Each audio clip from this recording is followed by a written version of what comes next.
In the Supreme Source, we are on chapter 4. So that's on page 91. And this chapter gives a summary of each of the 84 chapters that are in the Kunjed Gyalpo text.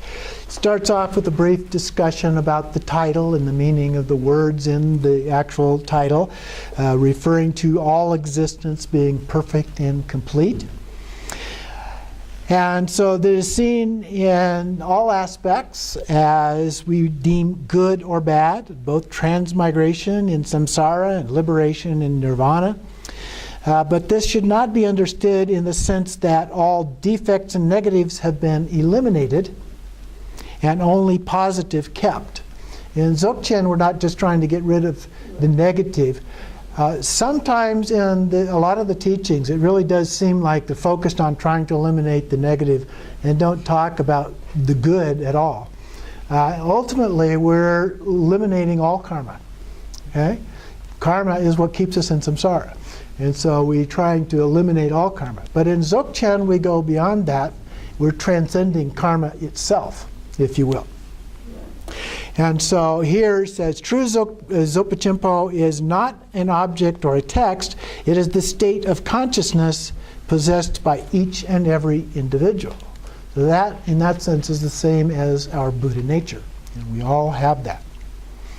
So on the next page, he goes into talking about bodhicitta, which I mentioned a little bit earlier in the Dzogchen. The word bodhicitta often is used to refer to ultimate bodhicitta as opposed to the whole thing, but in here he also talks about it in terms of both relative and ultimate at some point.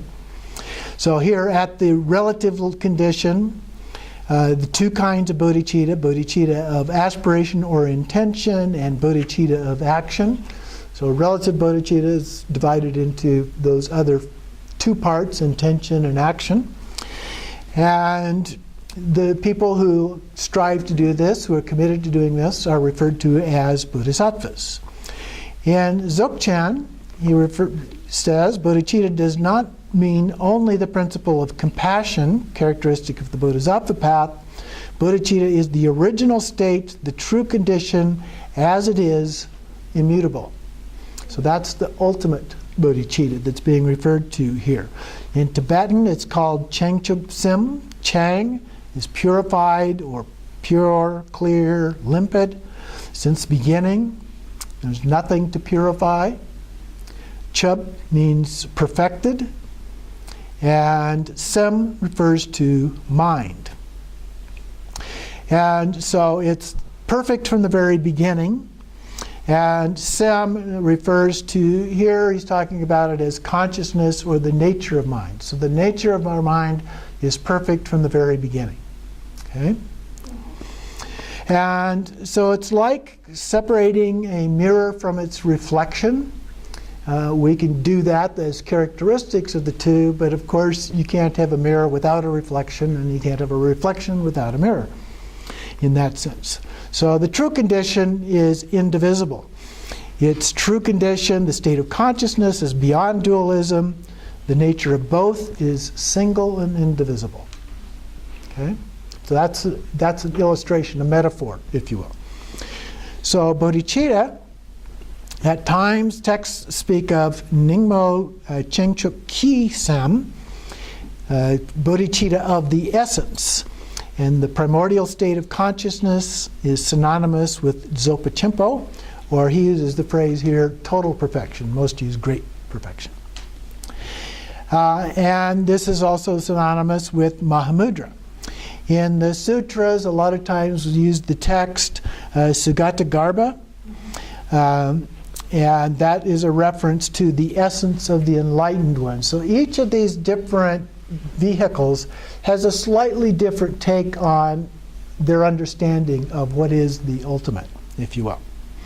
The state of consciousness can be referred to in many ways, but in Dzogchen, especially in the Semdi series, one of the terms most frequently used is bodhicitta. And then he talks a little bit about the translation of Kunjed Gyalpo, the all-creating king or all-creating monarch, and that referring to the state of consciousness. Okay? Even though we think of it that way, why then is it called the Creator? Because samsara and nirvana manifest from that. Okay? It's not thought of as in the sense of a creator like in Christianity or other religions where they think of a creator God. That becomes separate, where the God is a creator and does the creating. But in this case, there's a relationship, but it's thought of in a somewhat different way. So compared to the reflection in the mirror, for example, again, going back to that metaphor, thus all phenomena arise from the state of consciousness in the same way reflections appear on the surface of the mirror. Hence, it is called Kunjed Gyalpo, the all-creating king. So it's a spontaneous kind of thing that happens from our own pure awareness. That's what spontaneously allows all those things to manifest. Okay? There's no creator making it happen. So then he begins and goes into each of the chapters here. So chapter 1, this explains how the revelation of this Tantra took place. Talks about Samattabhadra and manifesting as the teacher, and around him are the 5 aggregates and the 5 elements, which appear as the Buddhas in male and female form. So the Buddhas and their consorts. They talks about the Dharmakaya, symbolized by Samattabhadra, and the Sambhogakaya, represented by Vajrasattva. That's a common representation in the sequence of various deities and so forth in Dzogchen and Nyingma more generally. So here Vajrasattva asks the questions, and he's called Sattva Vajra, reversal of the two. And so he asks the questions and is blue instead of white. Sometimes the Vairocana and Vajrasattva, if Vajrasattva is put in, sometimes he's inserted and he's blue, and then Vairocana is also in there. And those get mixed up a little bit in terms of the traditional 5 Buddha families and who's what, where they are, and so forth. And so the next thing is the dimension, which is which the Tantra manifests, is described as a great sphere, or tigli.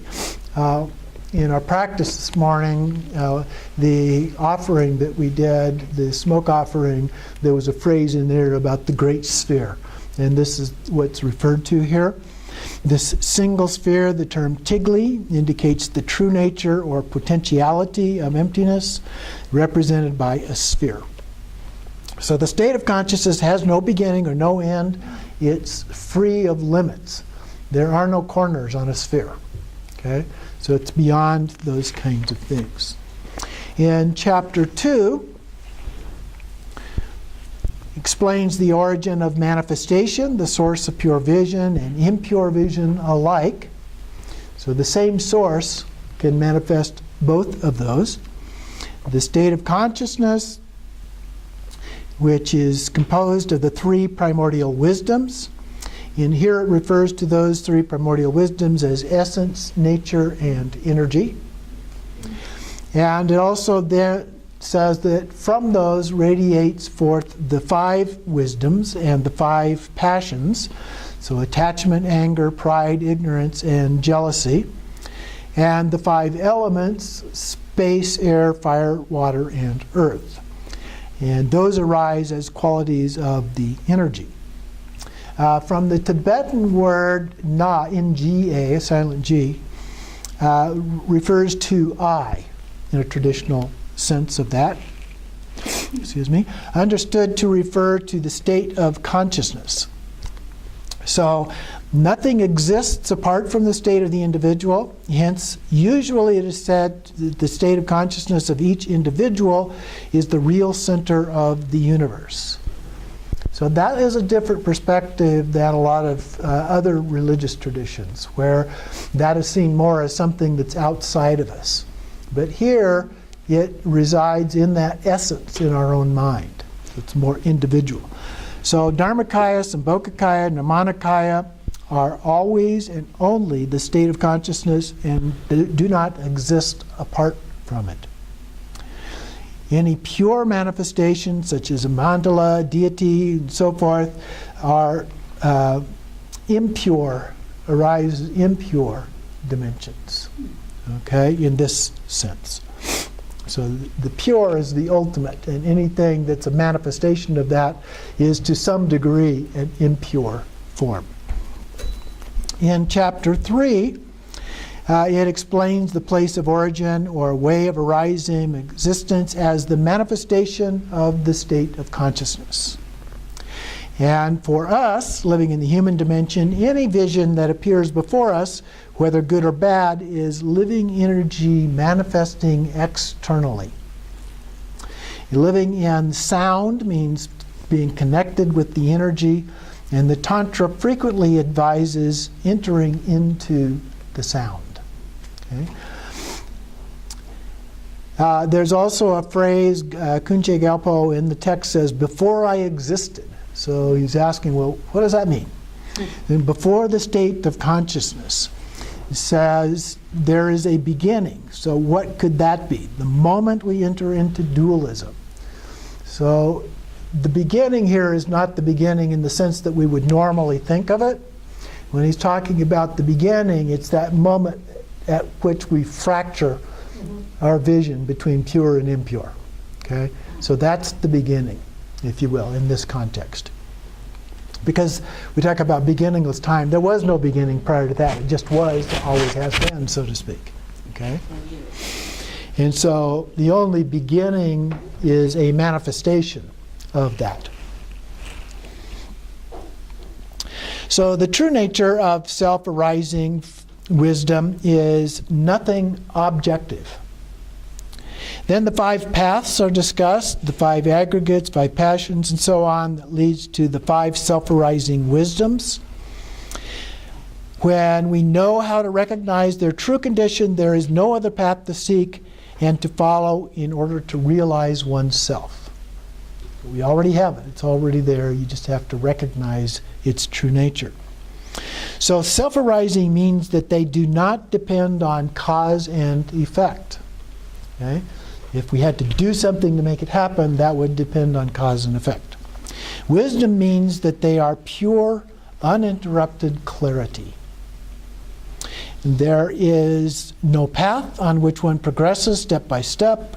This is the true path. So it's a little bit like we read in the Heart Sutra. No path, no this, no that, no other things beyond that. Transcends it. And so to explain the true condition of the passions with the 3 worlds of form, the formless, and desire realms. So we have those 3 realms. And so those are all manifestations as well. They only appear when one is in dualism. Manifestations of the state of consciousness do not exist outside of it. So all manifestations exist in our mind. Okay? So that's what we talk about, all of this being in our mind. Now, not necessarily to the extent that the Chittamatrans did, saying that it only exists in our mind, but the reality is everything that we perceive, which may or technically may not exist outside of ourselves, but appears from a scientific perspective and other kinds of perspectives to actually exist outside of ourselves. But it doesn't exist the way we think it does. Okay? Our minds are very limited in what it can perceive and how it can perceive things, and that gives an impression of a certain kind of existence, which we know from a scientific perspective as well as from a Buddhist perspective is wrong. Or at least sort of wrong. It's a sort of kind of maybe, you know, if you will. Chapter 4 then explains why the terms Kunjed Gyalpo are bodhicitta, are used to designate the state of consciousness. And the meaning of each talks about dharmata, or the nature of existence.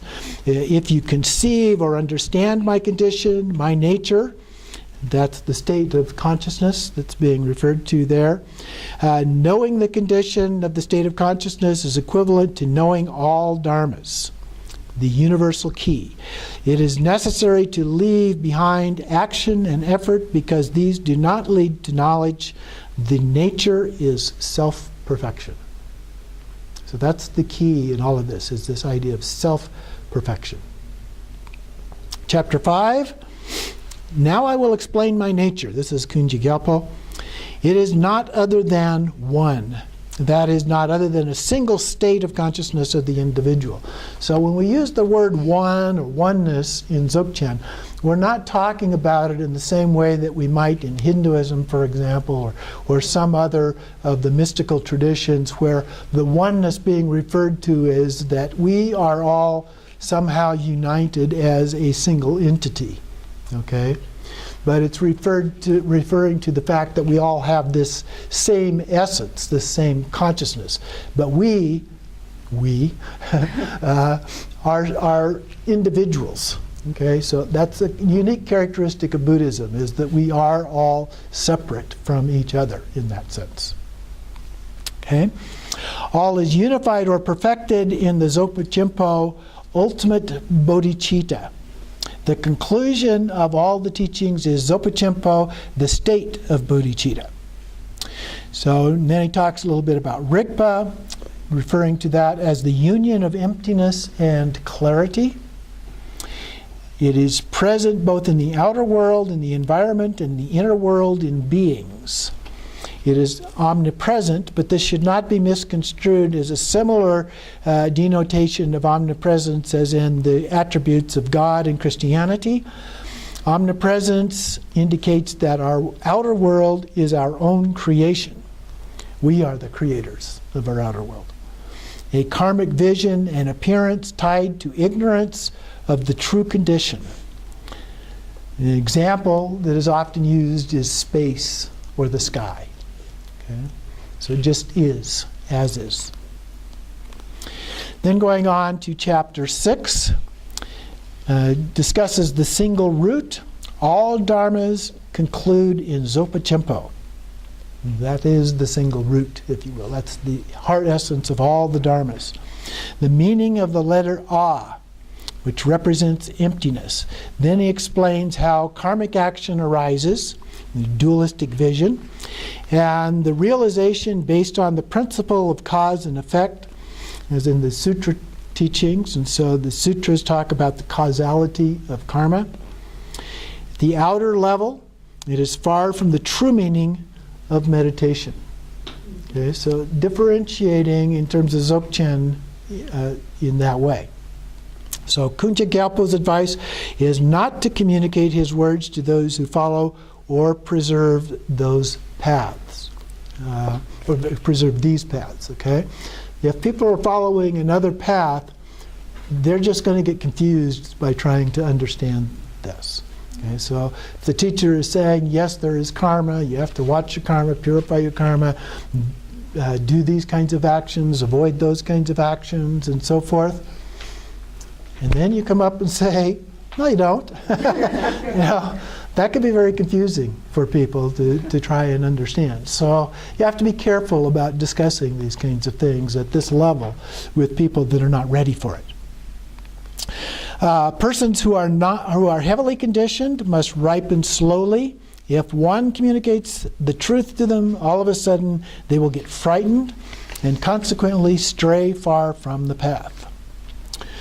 Mahayana talks about the two truths. Absolute truth is deemed something to accept, relative truth, something to be rejected. When one transcends it and enters the state of consciousness, everything loses importance. We transcend that. The single root, the state of consciousness, whatever one analyzes, whether it is deemed good or bad, everything that exists has a single root in the state of consciousness, that ultimate state. In chapter 7, it explains the principle of self-perfection, the fruit of enlightenment that is already perfected, and is not something to construct through effort because it has existed from the very beginning. So it's already there. So we say relax into it. It does not take effort to do this. Okay? We relax into it. It talks about the two terms related to different teachings, the provisional and the definitive meanings of things. The provisional teachings of the Buddha are the ones that relate to all of those other paths, and Dzogchen is the definitive meaning. Now, all of the others include some things that relate to the definitive meaning as well. They all include something related to the definitive meaning, so it's not like you can only get that from Dzogchen. But that is the entirety, if you will, of Dzogchen. Whereas in the others, it's a far distant goal or objective that we're trying to achieve. Provisional meaning, what does it mean? If someone is heavily conditioned, with very closed and limited outlook, they communicate the teaching to that person. It is necessary to enter their attitude, take cognizance of their beliefs, and work on their level to enable them to break through those limitations. Everything the teacher communicates is a provisional meaning. You know, this goes back to some of the philosophical things that we get into in looking at Madhyamaka, the different forms of Madhyamaka. And J. Tsongkhapa at one point, who was an advocate of Prasangika form of Madhyamaka, says that anything that you can say about the ultimate is provisional.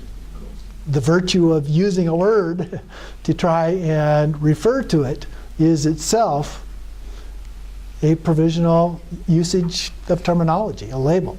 And so it creates this difficulty, this challenge for us in order to go beyond those things. On overcoming the limitations, understanding of the true nature dawns. This is the definitive meaning. Cause and effect pertain to the provisional meaning. The real meaning corresponds to the explanation, the condition of the state of consciousness. Zopa means perfection. So chapter 8 then opens with an explanation of the essence, nature, and energy, and then goes on to discuss the ultimate concept of the outer tantras, Kriya, Upa, and Yoga tantras, and the inner tantras, Mahayoga and Anuyoga. These vehicles do not achieve the goal. Each of them has its own view or way of defining ultimate reality, as I was just referring to, of meditating, of commitments, and so on. So each of these paths have their own unique attributes, if you will. The text explains that from the beginning, nothing concrete or objective exists. In the state of consciousness, there is no view, no meditation, no commitments, etc. Heart Sutra. Okay? Goes right back to that. The true meaning of yoga is to abide in the condition of the state of consciousness, pure consciousness in this case. Okay? In Dzogchen, everything is bodhicitta. There's no need to generate another bodhicitta or transform into bodhicitta something that is already bodhicitta. Okay? We already have it. We can't transform it into itself. Okay?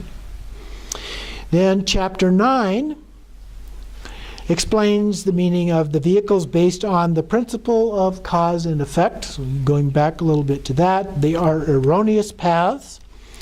Most Dzogchen sources and masters don't really go quite as far as is described in this particular text.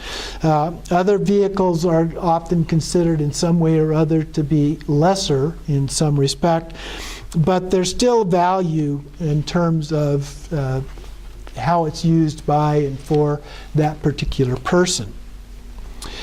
And so in chapter 10, also here, we have it discussing the perfection of the state of consciousness. And he says a practitioner of Dzogchen must be aware of all of the teachings, outer tantras, Mahayoga, Anuyoga, etc., and know how to apply them, because Dzogchen is not a school or sect that imposes limits. So Dzogchen doesn't mean you can't do these other things and that they can't be or won't be helpful to you either. Okay? So you have to keep that in mind. You don't want to become arrogant, okay? Thinking, this is the one and only path. That's not true, okay? Any method can prove useful as long as it is practiced in the spirit of Dzogchen. In fact, someone once told me, I don't remember who it was, it might have been you, Barbara, knew of a teacher who started with Dzogchen to teach the view of Dzogchen and then went back and started and went through the entire path. Okay? And so that could be a very helpful view for a lot of people. Could also be challenging for people. You know, it's a challenging point of view to take up in the very beginning, but it can be helpful in helping understand how to address those other paths as well. So other ones often say you must do this, you must do that, but in Dzogchen that's not the case. The aim is to liberate each of us. Okay? So liberation means helping one emerge from one's narrowness to overcome one's limits, and any method can be used to achieve this. Okay? So all of these methods can be useful to us.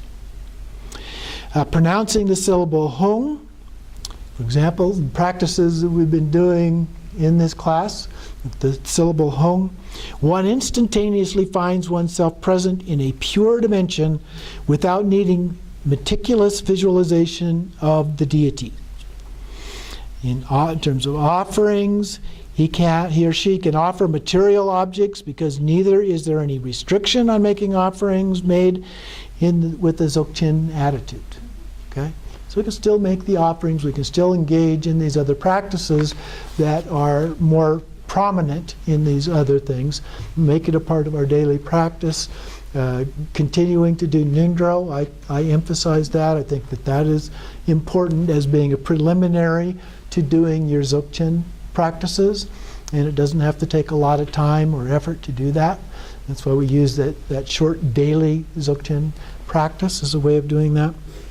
Chapter 11, Kunjed Gyalpo says, I am the root of all dharmas. I am the nature of all dharmas, of all existence. And of course this doesn't mean I in a person's way, but the essence. He is the essence because he is the essence. The essence is the essence. Okay? Apart from my nature, nothing exists. Dharmakaya, Sambhogakaya, and Nirmanakaya are my nature.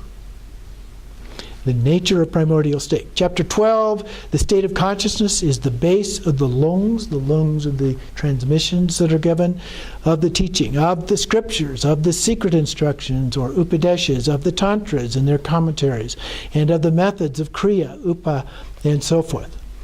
So all of those things are a part of that. The state of consciousness is the supreme teaching. In reality, there exists only one vehicle, the state of consciousness. And that's the goal in all of these things. They may describe them differently, and there may be subtle nuances of difference even at that ultimate understanding of things. But they're basically all working toward the same thing.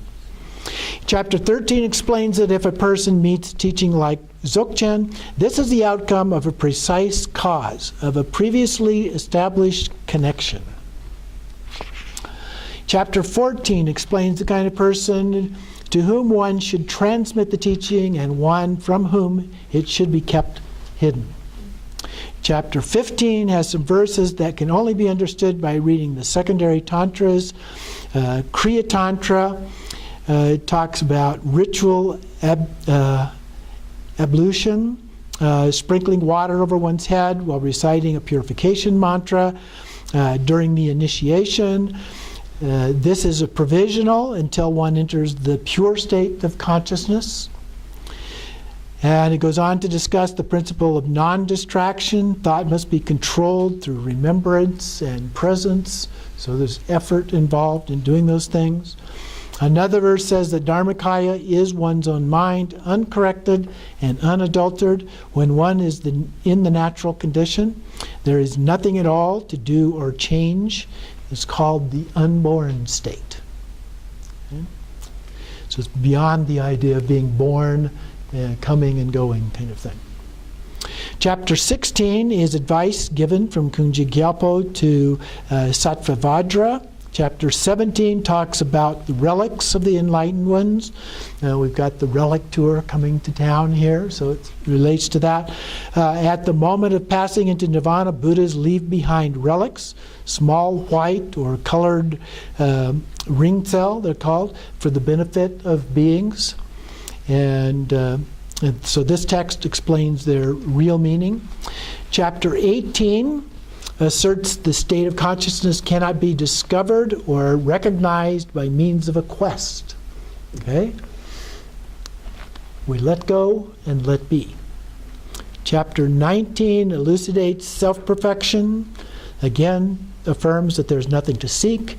Chapter 20 explains the state of consciousness as the root of all dharmas, the origin of all phenomena. 21 explains why it is necessary to base oneself on the definitions, even though the true nature transcends words and explanations. So those are helpful to us, but it's like pointing at the moon. You say, that's it over there, so at least you're looking in the right direction. But if you're really looking at the finger, that's problematic. Okay? So words can be helpful, but they can also become distractions. They can create ideas about things that are not the real thing. So we do have to be careful about that. Chapter 21 explains why it is necessary to base oneself. Oops, that's the one I did. Chapter 22 says is a very important chapter as one of the original sources of the practice of trekcho. Okay? Now, trekcho is usually part of the Upadesha teachings, and so, but it has origins in some of the other sources. And then chapters 23, 24, 25 concern practice at a concrete level. Reading and reflecting on these chapters will establish, it will be easy to grasp its meaning. However, an ordinary person would find it difficult to understand them, but they can be very helpful to practice. Chapter 26, there's several topics, including morality, monastic vows, the Vinaya, those kinds of things. Understanding and obeying the rules through awareness, that is, by comprehending the negative consequences of given action. So it's important, particularly if you're a monastic, for understanding those things. Also talks about Tantra, remaining in the dualistic level. The text reiterates the importance of correctly understanding the final goal and not deeming them a kind of goal in and of themselves, the Vinaya, the rules, and so forth. So the text goes on to discuss the 5 conditions. Those who commit very grave deeds, usually referred to the 5 heinous crimes, okay? Murdering one's parents, killing a Buddha, and so on. So, but the condition of the state of consciousness is pure from the very beginning, okay?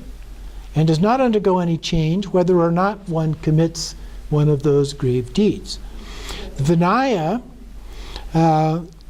in the Vinaya, one who commits one of those 5 heinous crimes will go straight to hell, okay, at the time of death.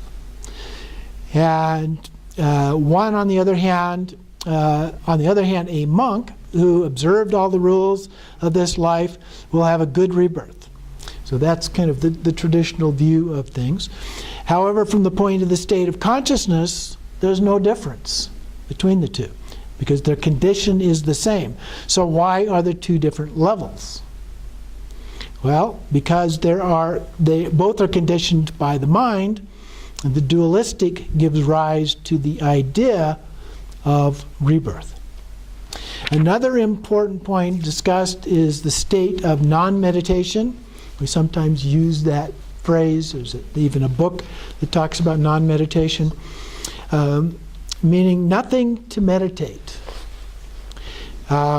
So why then does one need to meditate? Well, non-meditation means there's no object on which to meditate. It's not really the same as not meditating at all, but there's no object. So sometimes we talk, for example, about shamatha with signs, with an object, shamatha without signs, without an object. And in Dzogchen, the focus is on doing these practices without an object. Now, there are some that involve an object, particularly some of the preliminary practices that we have been doing. But as we get into the Trekcho, it's basically advanced shamatha without signs, without an object that we're talking about here. So nothing to meditate means leaving everything in the authentic condition as it is. When a thought arises, we do not block it.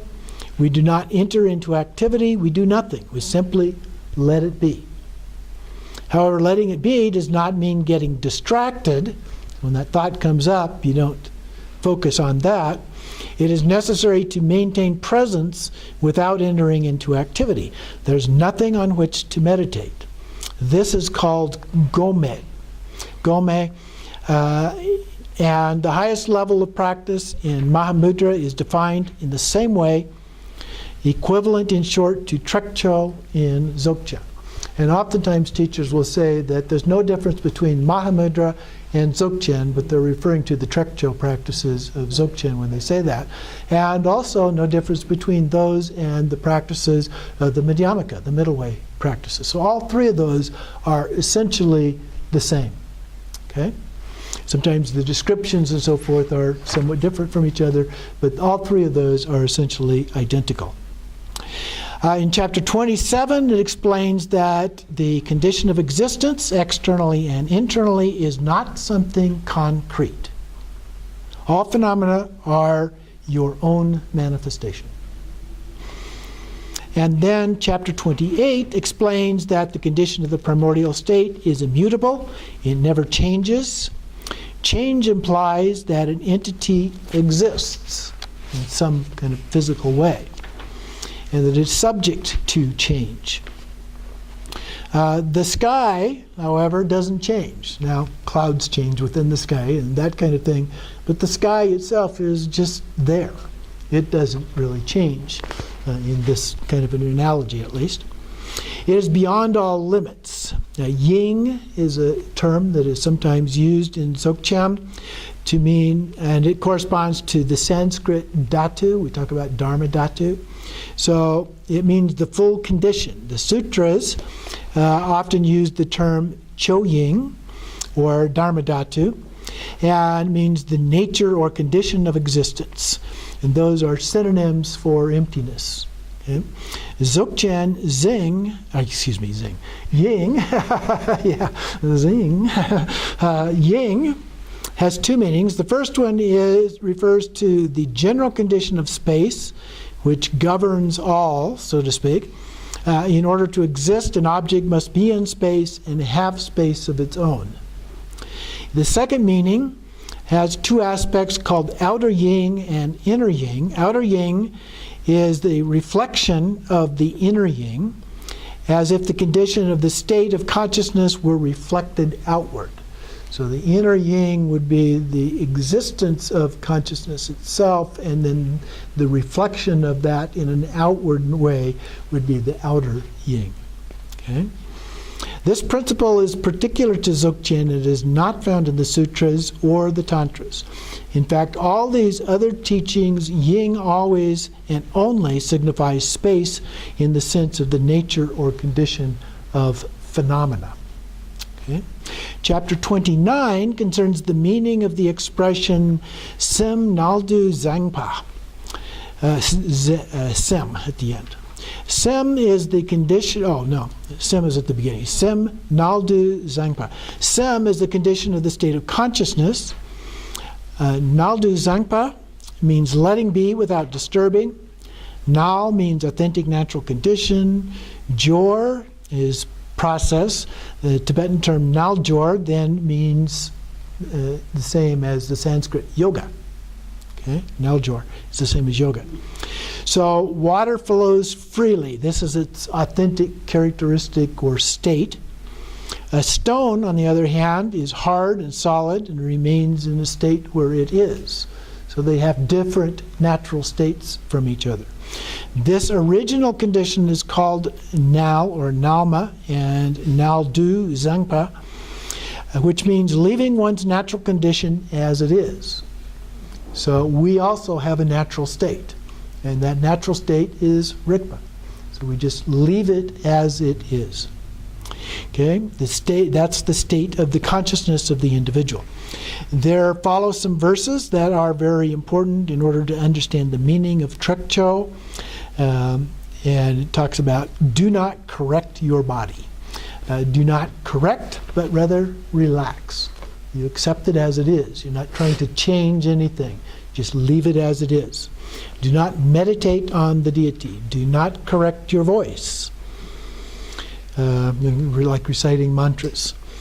All of this entails correcting, I'll give some examples. All of those are examples of correcting your voice or breathing. Do not concentrate or visualize, such as the channels, the chakras, and so forth. Because if you correct, says Kunjed Gyalpo, you will never reach the real condition. Okay? You're kind of caught in a circle of correcting, and you never get out of that. So you need only discover what is without correcting or seeking to construct something new. Do not correct the mind. Chapter 30 contains the root verses of the total space of Vajrasattva. These verses, according to tradition, that Gerb Dorje recited as a child. Chapter 31 contains the renowned 6 Vajra verses. The first verse is on the nature of diverse phenomena being non-dual. The second verse, even in the reality, there is no duality. Everything manifests separately. It is not possible to define each individual manifestation, limiting it to one form, one color, and so on. This takes us beyond any definition, beyond all considerations and conceptual limits. This is the true meaning of Dharma Dhatu. We just transcend all of that. The third verse is about the true condition cannot be defined even by the expression as it is. Okay, so we're eliminating even that one. And then the next one talks about, although nothing can be confirmed or refuted, nevertheless what remains is not absolute emptiness.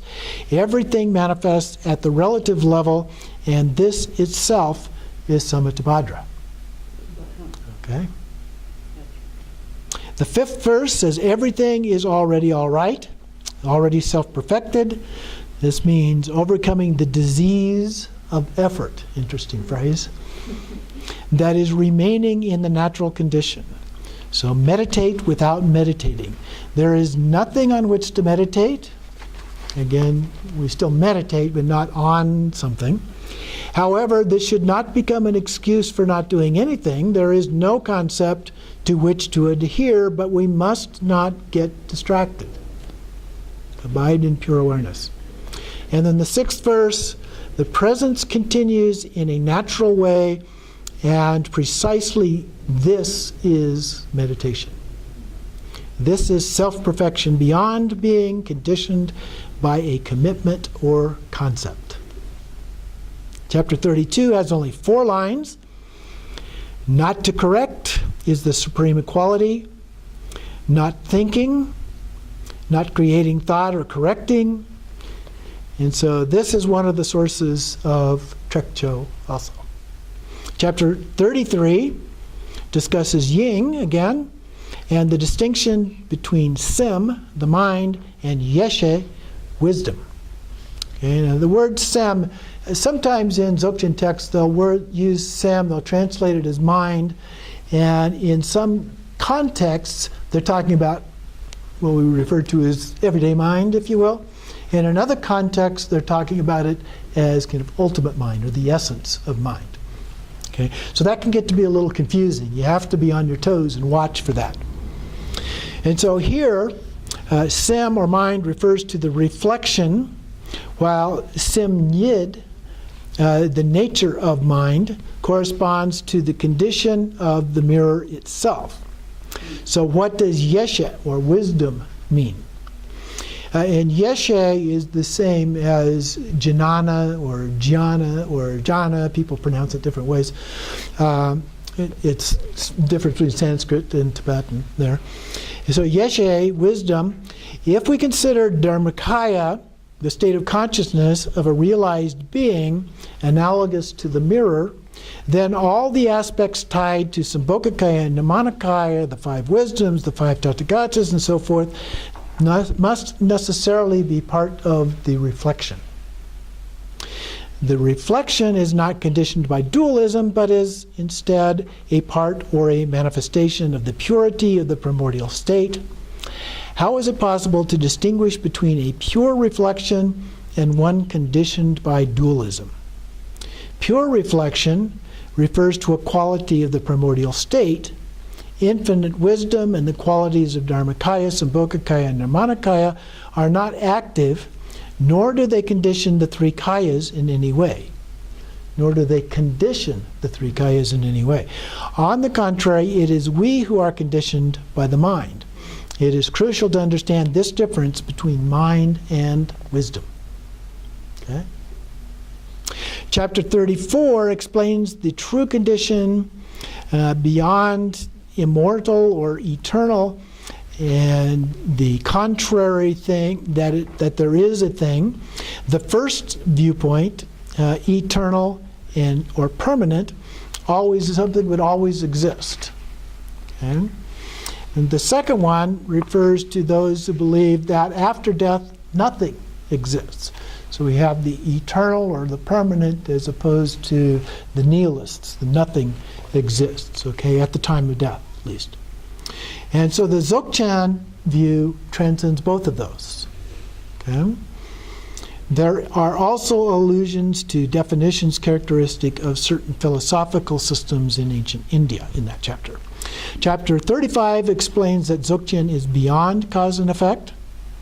Chapter 36 elucidates the state of consciousness that comprises the body, voice, and mind, the base of everything that is created. Chapter 37 explains, again, that there is nothing on which to meditate. Chapter 38 talks about understanding the various paths and the defect inherent in being limited by the view characteristic of one path. The chapter 39 examines the ultimate meaning of certain fundamental aspects of the teaching, the view, the meditation, commitment, spiritual action, and so on. Chapter 40 resumes the explanation of the nature of bodhicitta and contains an interesting question asked as if it was posed by the mind itself to the state of consciousness. Okay, so it personifies those two. If the state of consciousness or bodhicitta has been pure and enlightened from the very beginning, and thus there is nothing else to do, this means that all beings are already enlightened. Why then do beings transmigrate? Good question. This aims to clarify the condition of the state of consciousness in relation to dualism, and Kunjed Gyalpo's answer elucidates the true meaning. Chapter 41 explains the principle of the same essence and knowledge of prana, of breath, and external energy linked to the five elements. It ties those together, the energies together. And it also regards trekcho, understanding of energy. And then people are not only have their own energy, but are also surrounded by external energy. So it's not like we're totally isolated from each other. The Buddha talked many times about interdependence and interrelatedness, interconnectedness, and so forth. So all of that also exists. And then chapter 42 discusses topics treated in previous chapters that are resumed. It asserts bodhicitta and is the base and origin of everything.